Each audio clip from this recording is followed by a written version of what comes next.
All right, so the next one here, this is tough. This is tough.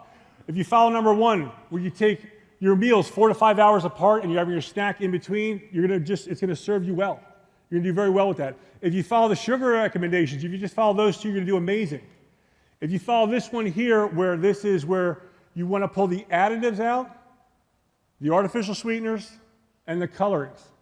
And let me tell you why. How many people here think artificial sweeteners are a good alternative to sugar? Good. Wow, smart crowd.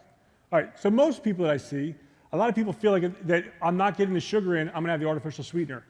Artificial sweeteners, it was a miracle that they ever passed through the FDA. They literally change brain function.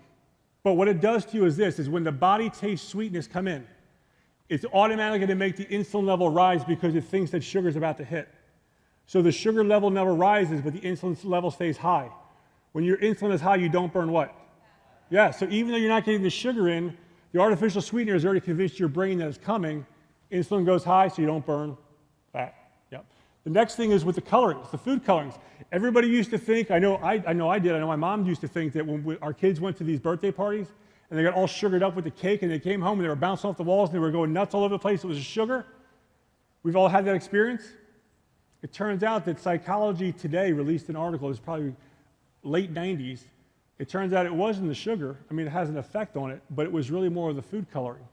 It was the red dyes number 40s. It was the red dyes blue. It was all these dyes. Well, they also found this out. Not only did it affect their behavior, but it also affected their mental capacity in the future. It also affects cancer, liver cancer and colon cancer.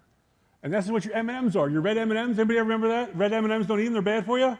Oh, who knew? It's true.